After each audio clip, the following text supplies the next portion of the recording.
Why do so many veterans miss out on thousands of dollars in benefits, from $142 to over $4,000? Boost your VA disability rating. Welcome back to the show, folks. This week, we're diving deep into the wild, wacky world of VA disability ratings. Today, we're here to arm you with the knowledge you need to fight back, to get the benefits you deserve, and maybe, just maybe, make the VA work for you for a change. So buckle up, Buttercup, because we're about to embark on a journey to boost that disability rating and maximize your monthly compensation. Alright, let's break down this whole disability rating system, shall we? Because it's about as straightforward as a game of 4D chess played on a unicycle. Essentially, the VA assigns a disability rating based on the severity of your service-connected condition. This rating is a percentage, ranging from 10% to 100% in increments of 10. You see, each increment doesn't necessarily translate to a linear increase in benefits. Instead, the amount you receive jumps significantly at certain thresholds, like 30%, 50%, and of course the holy grail, 100%. And to make matters even more confusing, these ratings aren't just about how much your condition impacts your daily life. Understanding this convoluted system is the first step to beating it at its own game.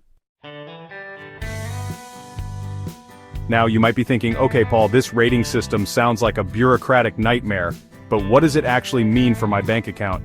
Well, let me tell you, the difference between a low rating and a high rating can be significant, like the difference between ordering a pizza and buying the entire pizza chain. For example, a 100% disability rating could mean receiving over $3,600 per month, tax-free.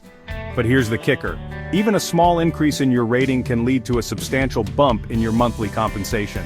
So, if you're currently rated at 10% and can bump that up to 30%, you're not just getting 20% more money. You earned them. You served your country. You sacrificed for our freedom, and you deserve to be taken care of. Meet John, a combat veteran navigating the VA disability system. He came home with a 10% rating for knee pain. 10% barely covered his expenses. John thought that was all he was entitled to. But the VA sometimes gets it wrong. He struggled for years. Then he learned about appealing his rating. With perseverance, John increased his rating to 100%, boosting his compensation to over $4,000. I bet you didn't know that a thorough review of your existing disability claims could be the key to boosting your VA disability rating. The first step in John's journey, and the first step for you, is to thoroughly review your existing disability claims. This means digging through those dusty old files, pulling out your discharge papers, and channeling your inner Sherlock Holmes. Because within those pages lies a treasure trove of information that could make or break your claim. See, the VA loves documentation. Every doctor's appointment, every prescription, every instance of pain or discomfort, write it down, document it, and keep those records safe. In John's case, his initial claim only mentioned his knee pain, but as he dug deeper, he realized that his service records also mentioned back problems, insomnia, and recurring nightmares, all potential symptoms of a service-connected condition that were never properly addressed. Remember, knowledge is power, and in the world of VA disability claims, information is your most valuable weapon. Okay, so you've reviewed your claims, you've channeled your inner archivist, and you've discovered that your initial rating doesn't accurately reflect the full scope of your service-connected conditions. What's next? It's time to request a reevaluation. Think of a reevaluation as a do-over, a chance to present your case with fresh eyes and updated information. John, for example, knew his knee pain wasn't just a minor inconvenience anymore. It had escalated to the point where he was walking with a cane, struggling to sleep, and unable to enjoy his favorite activities. So he filed for a reevaluation, detailing the progression of his condition, the limitations it imposed on his daily life, and the ways in which it prevented him from maintaining gainful employment. Now here's where things get really interesting, because requesting a reevaluation is just the first step. To convince the VA to increase your rating, you need cold, hard evidence. And by evidence, I mean medical evidence. Remember those service medical records we talked about earlier? Well, they're about to make a comeback, but this time, they're bringing reinforcements in the form of up-to-date medical records from your current healthcare providers. John, being the savvy veteran he is, knew that his existing VA medical records wouldn't be enough. So, he sought out an independent medical opinion from a specialist who understood the long-term effects of his specific injuries. Okay, here's where we delve into the wonderful world of secondary conditions. Because often, service-connected injuries don't just exist in a vacuum, they have a nasty habit of causing a domino effect, leading to a whole cascade of other health issues. John, being no stranger to the joys of chronic pain, knew that his physical injuries were taking a toll on his mental health. So, he filed secondary claims for these conditions, arguing that they were directly caused by his service-connected knee injury, and guess what? The VA agreed. Alright folks, now that you understand the importance of reevaluations, medical evidence, and secondary claims, let's bring it all together in a handy-dandy step-by-step guide to maximizing your VA disability rating. Think of this as your roadmap to navigating the often confusing world of VA benefits. Step 1. Gather your troops. By that I mean gather your documentation, service records, medical records, personal statements, anything and everything that supports your claim. Step 2. Channel your inner medical expert. Review your records, research your conditions, and understand how they impact your ability to function in daily life. Step 3. Don't be afraid to ask for help. There are countless veterans organizations, support groups, and accredited representatives out there who can provide guidance, support, and even help you file your claim. Remember, you don't have to go through this alone.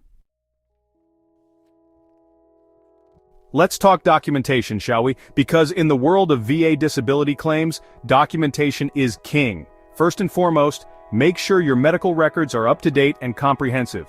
We're talking doctor's notes, treatment plans, test results, prescription history, the whole shebang, but don't stop there. Remember those pesky secondary conditions we talked about?